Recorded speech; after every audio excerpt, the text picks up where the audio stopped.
साध संगत जी, जब बुढ़ापा आ जाए, जब हम बुढ़ापे की दहलीज पर पैर रखने लगें, तो संत सतगुरुओं की इन बातों को हमें धारण करना चाहिए। इन बातों पर अमल करना चाहिए जो हमें संत सतगुरु समझाते हैं। तो आइए हम आपको एक कथा के द्वारा समझाने की कोशिश करते हैं। एक चक्रवर्ती राजा था। उसने अपने जन्मदिन पर एक बहुत बड़ा समागम किया और उस राजा ने सभी लोगों को उस समागम में निमंत्रण दिया और सभी लोग वहां पर पहुंच गए। और फिर राजा ने दान दिया।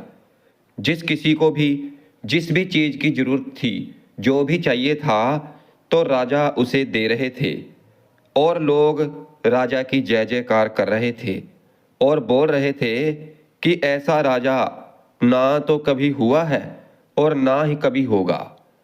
और राजा भी अपनी प्रशंसा सुनकर बहुत खुश हो रहा था।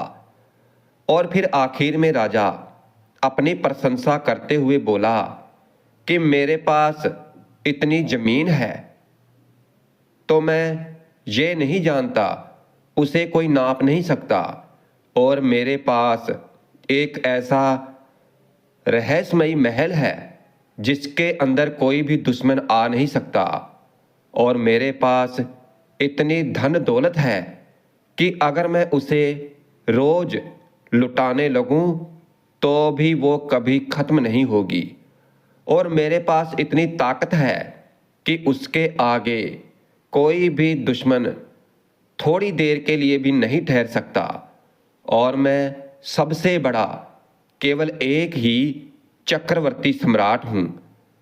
तो साध संगत जी, उसी समय उस भीड़ में से एक फकीर संत महात्मा निकलकर आए और कहने लगे कि महाराज माफ करना, पर आप तो मेरे से भी ज्यादा गरीब निकले।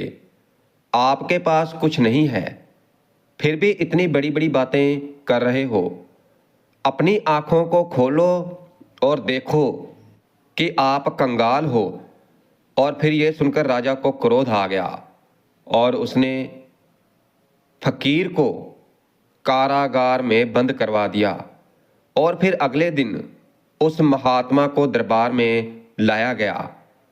और फिर राजा ने उस फकीर से कहा कि अब बोलो, क्या ख्याल है। फिर फकीर बोला कि राजा, मैं तो सोचता था कि शायद आपके पास थोड़ा बहुत दिमाग या बुद्धि होगी, मगर तुम्हारे पास तो वो है ही नहीं। और फिर ये सुनकर राजा उस फकीर महात्मा से बोला कि अब आप मेरा अपमान पर अपमान करते जा रहे हो और इसके लिए मैं तुम्हें मौत की सजा दे सकता हूं। फिर संत महात्मा फकीर बोला कि आप किसी को कुछ नहीं दे सकते राजन, क्योंकि कुछ देने के लिए हमारे पास कुछ होना बहुत जरूरी है। फिर फकीर महात्मा बोला कि राजन, मेरे पास जो है तो वो तुझे दिखाई नहीं देगा, और जो तुम्हें दिखाई दे सकता है तो ऐसा मेरे पास कुछ भी नहीं है। फिर राजा बोला कि अच्छा, तो हम समझ गए हैं, तेरी नीयत, तुम मेरे से कुछ चाहते हो क्योंकि तेरे पास कुछ भी नहीं है, तू गरीब है और तुझे धन चाहिए। अब तुम घर जाओ और इसकी चिंता मत करो। फिर ये सुनकर वह फकीर महात्मा मुस्कुराने लगा और अपने घर वापस आ गया। वो फकीर महात्मा एक पुरानी टूटी फूटी झोपड़ी के अंदर रहता था। और फिर राजा ने फकीर महात्मा के वहां पहुंचने से पहले ही उसकी झोपड़ी में बहुत सा धन रखवा दिया। और राजा ने सोचा कि यह गरीब फकीर महात्मा झोपड़ी में इतना सारा धन कभी नहीं देखा होगा। और फिर ये देखने के लिए राजा भी उस फकीर महात्मा के पीछे चुपचाप चल पड़ा। और फिर जब महात्मा अपनी झोपड़ी में आया तो उसने देखा कि उसकी झोपड़ी में सोने के लिए भी जगह नहीं है हर तरफ थैलियां ही थैलियां पड़ी थी। और फिर महात्मा ने कुछ थैली उठाकर झोपड़ी के बाहर फेंक दी और अपने सोने की जगह बनाकर एक थैली को अपने सर के नीचे रखकर सो गया। और राजा छिपकर यह सब कुछ देख रहा था। राजा बड़ा हैरान हुआ कि महात्मा ने इतना सारा धन बाहर फेंक दिया है और धन की थैली को सर के नीचे रखकर ऐसे सो गया कि जैसे झोपड़ी में धन है ही नहीं, जैसे माटी पड़ी हो। और फिर राजा ने सोचा कि शायद कारागार में रहने के कारण फकीर महात्मा थक गया है और उसका धन की तरफ ध्यान ही नहीं गया, और जब वो उठेगा तो जरूर इतना धन देखकर पागल हो जाएगा, और जो धन बाहर फेंक दिया है तो उसे भी उठाकर अंदर रख लेगा। और फिर राजा महात्मा के उठने का इंतजार करने लगा। और फिर एक पहर बीत जाने के बाद महात्मा उठा और उसने इधर उधर देखा और कहा कि ये कौन इधर कूड़ा करकट फेंक कर चला गया है। उसने झाड़ू उठाया और अपनी झोपड़ी की सफाई करने लगा और सारी की सारी धन की थैलियां उसने उठाकर बाहर फेंक दी और अपना झोला उठाकर वहां से चल पड़ा। और राजा चुपचाप ये सब कुछ देख रहा था और उसने सोचा कि ये महात्मा कहीं पागल तो नहीं हो गया है। और फिर भी राजा ने सोचा कि हो सकता है कि इसे धन की जरूरत ही ना हो, लालसा ही ना हो, पर एक बात तो जरूर है कि जिसके पीछे सारा संसार पागल है वो सभी को चाहिए। राजा ने उस चीज का बंदोबस्त करवाया और फकीर महात्मा की झोपड़ी में रखवा दिया और फकीर महात्मा के आने का इंतजार करने लगा। और फिर कुछ समय के बाद फकीर महात्मा जी वापस आए और जब अपनी झोपड़ी में प्रवेश करने लगे तो उन्होंने देखा कि उनकी झोपड़ी में कुछ लड़कियां बैठी हुई हैं जो कि बहुत ही सुंदर थी, यौवन से भरपूर थी, और वह सभी महात्मा को अपनी अदाओं से लुभाने की कोशिश कर रही हैं। फकीर महात्मा जी ने उन सभी की तरफ देखा और कहा कि बेटा, क्या तुम सभी को भूख लगी है? मैं तुम्हारे लिए भोजन बना देता हूँ, भोजन खाकर जाना।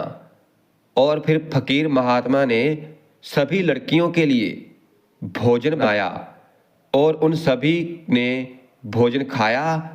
और अब उन लड़कियों के पास कहने के लिए कोई शब्द ही नहीं थे। फिर फकीर महात्मा ने कहा कि बेटा, हमारा मन साफ होना चाहिए, शरीर से कोई फर्क नहीं पड़ता, और मन साफ तब होता है जब मन स्थिर होता है, क्योंकि मन की चंचलता हमें लूट लेती है और हम इस मन के बहकावे में आकर भटक जाते हैं। और मन अगर स्थिर हो जाए तो हम ऊंचाइयों तक पहुंच सकते हैं।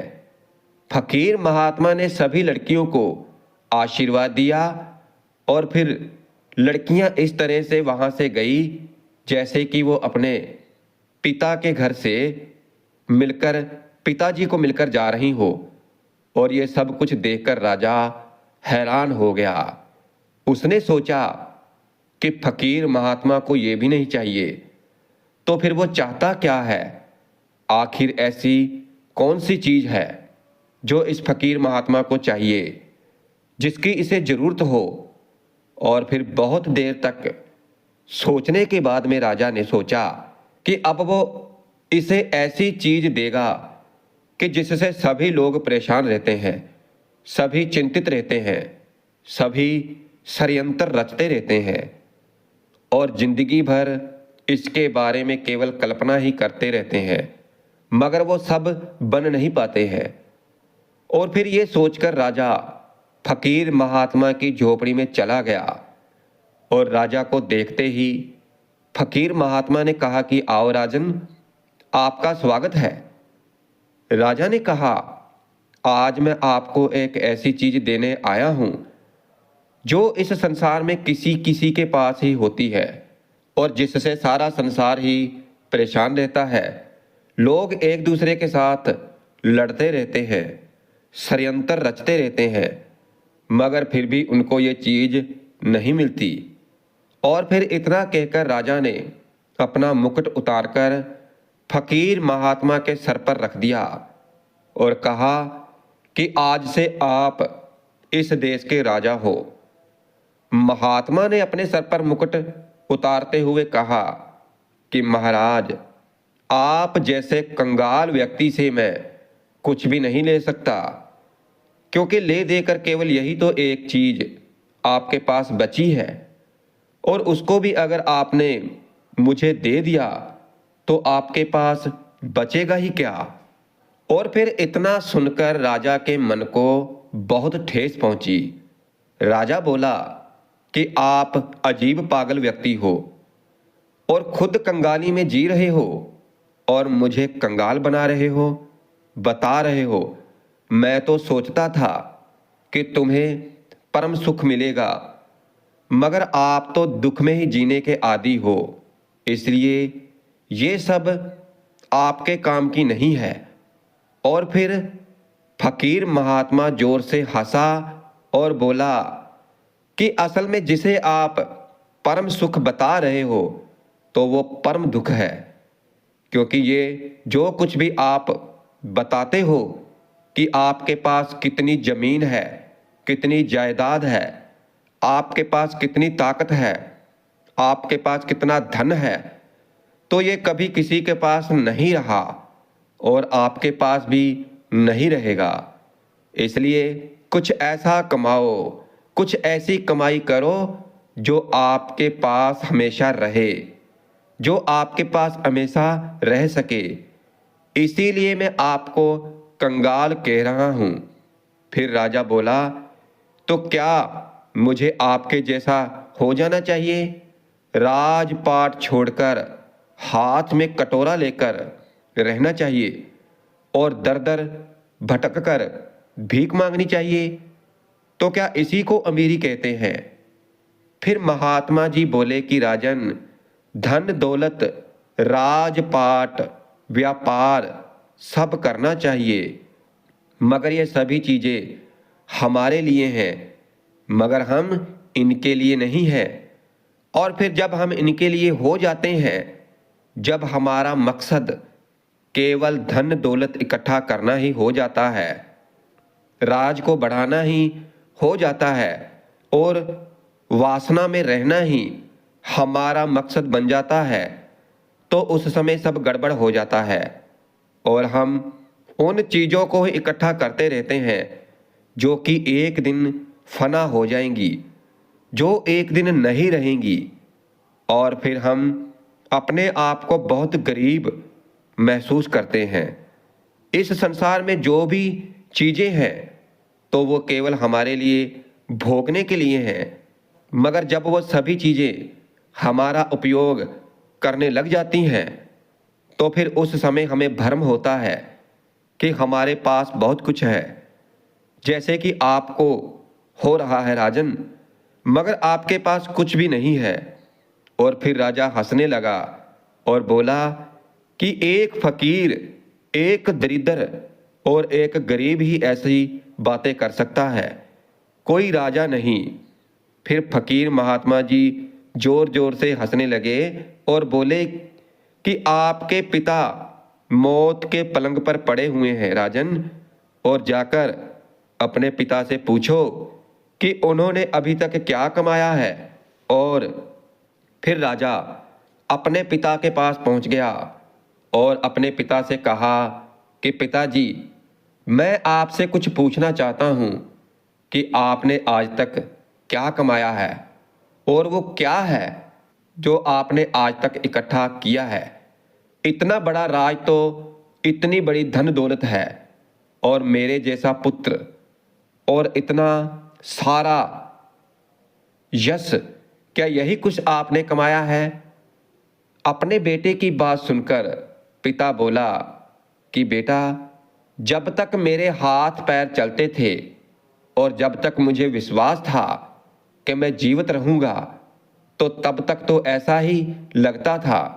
मगर आज जब मुझे पता चल गया है, सच्चाई का मालूम हो गया है कि मेरी मृत्यु कभी भी हो सकती है, तो फिर मुझे समझ में आया कि मैंने अभी तक क्या कमाया है।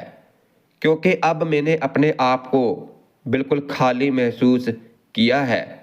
मैं अपने आप को बिल्कुल खाली महसूस करता हूँ, और कुछ भी मेरे पास है तो उसमें लालच, षड्यंत्र, क्रूरता, बेईमानी, धोखेबाजी और वासनाओं में लिप्त ये ही मैंने कमाया है। केवल यही मैंने सारा जीवन इकट्ठा किया है, और बाकी कुछ भी मेरे साथ नहीं है और ना ही जाने वाला है। और ये सब देखकर आज मुझे अपने आप पर बहुत हंसी आ रही है और अफसोस भी हो रहा है कि मैं कितनों को अपना समझता था और मेरे कितने मेरे पास होते थे और मैं सभी से कितना लगाव रखता था। मगर आज देख लो, मैं अकेला हूँ, अकेला इस पलंग पर पड़ा हुआ हूँ। कोई भी मेरे साथ नहीं है, यहाँ तक कि तुम भी नहीं हो। और फिर बेटा, अपने पिता की ये बात सुनकर उसके मन को बहुत ठेस पहुंची, और फिर वो वापस उन फकीर महात्मा के पास पहुंच गया और बोला कि महात्मा जी, मुझे समझ में आ गया है कि सच में मैं कंगाल हूँ और मेरे पास कुछ भी नहीं है।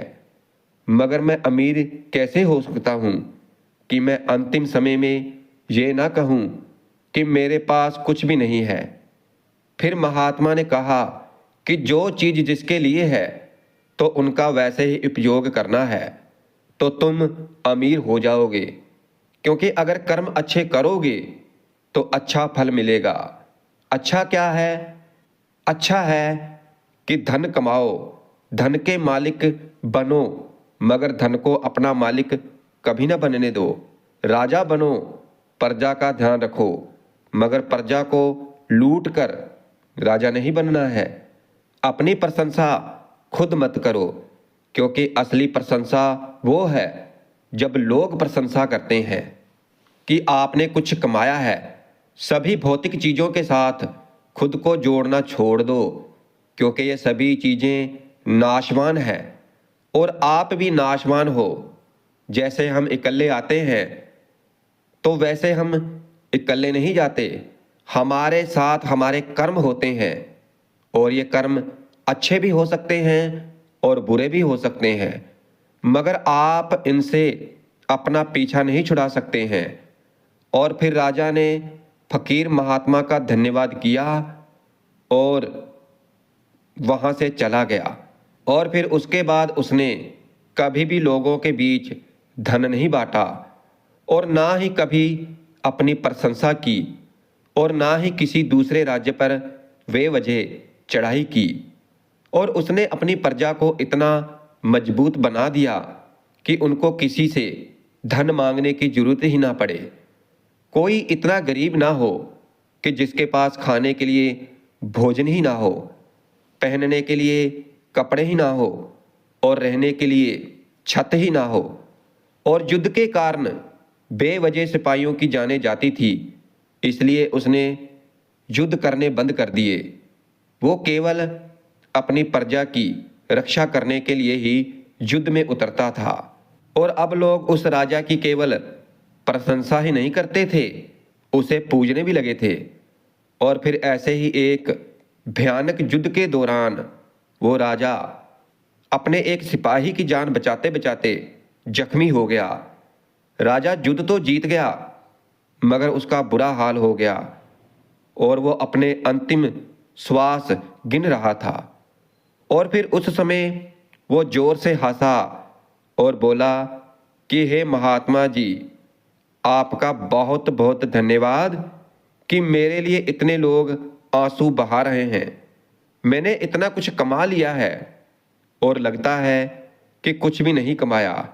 मैं खाली हाथ आया था और खाली हाथ ही जा रहा हूँ। और अब मेरे पास ना ही कुछ अच्छा बचा है और ना ही कुछ बुरा बचा है। और फिर उस वक्त वो महात्मा अचानक राजा के पास आया और कहने लगा कि हे राजन, कहाँ जा रहे हो? अभी तो आपने और शासन करना है। रुक जाओ, अभी रुक जाओ। और फिर फकीर महात्मा ने अपने थैले में से एक औषधि निकाली और राजा को पिला दी। और फिर कुछ दिनों के बाद राजा तंदुरुस्त हो गया और तुरंत वो उस फकीर महात्मा की झोपड़ी में पहुंच गया, मगर वहां पर कोई नहीं था। वो फकीर महात्मा कहीं गए हुए थे, किसी को कुछ भी पता नहीं था। और इस घटना ने राजा के मन पर बहुत असर किया और उसके जीवन में मौलिक बदलाव आ गया। उसने अपनी राजसी प्रथाओं को बदल दिया, अपने राज की सेवा के साथ एक नए उद्देश्य के साथ जुट गया। उसके शासन का मुख्य मंतव्य अपने राज के लोगों की भलाई और सामाजिक न्याय बन गया। और राजा के जीवन और उसकी सोच में हुए इस बदलाव में ना कि उस खुद को बल्कि उसके पूरे राज्य को ही बदल कर रख दिया। लोग उसकी इज्जत करने लगे। लोग उसकी इज्जत इसलिए नहीं करते थे कि वो राजा था, बल्कि इसलिए करते थे कि उसने अपने जीवन के असली अर्थ को समझ लिया था और अमल में भी लाया।